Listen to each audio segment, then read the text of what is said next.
Hi guys, and welcome to a coffee chat. I'm Dr. Boomer Brown with Doing Good at Work. Well, we're continuing our exploration of this book, High Five, written by Ken Blanchard and Sheldon Bowles. You know, the book reveals some key principles about teamwork, about building successful teams. As the subtitle says down here, none of us is as smart as all of us.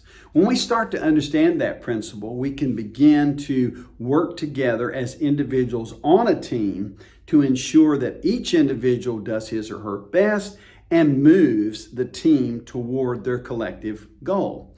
So Alan Foster, the main character in the book, loses his job. Something happened in regard to him not being a very good team player. And he starts reflecting and thinking, how can I become a better team player and how can I become a better team leader? Well, he has the opportunity to coach his son's hockey team, meets up with another coach, and they begin to talk about some ideas, key philosophies, keys to success, how to help the team succeed.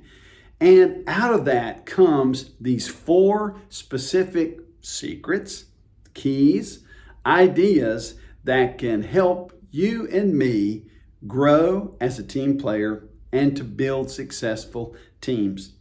You know, the first idea that we talked about in the last coffee chat was the idea of purpose and values.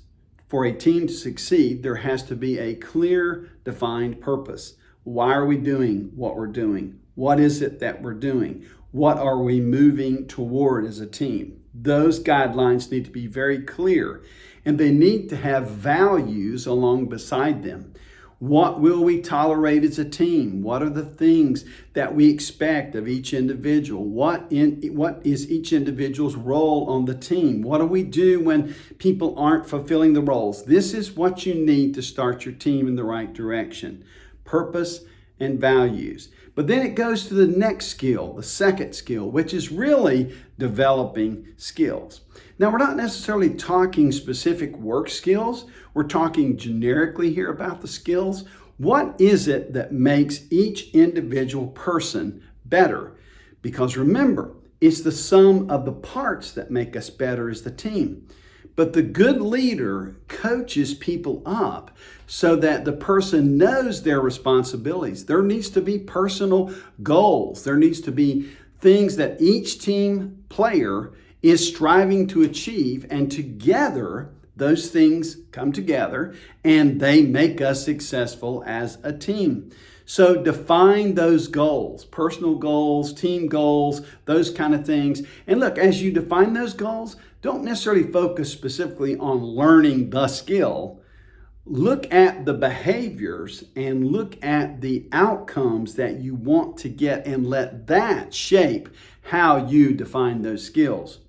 As you grow in that skill and as you grow together as a team, make sure when you see people doing it right, you affirm them, give some positive feedback, and help them to grow into becoming that better individual team player so that the sum total of all the better team players makes the team better. Don't forget that positive feedback.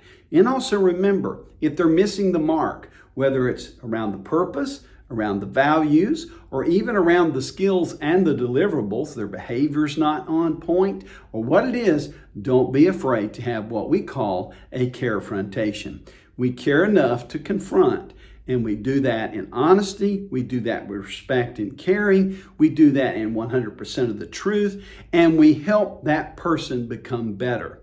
The goal here is discipline.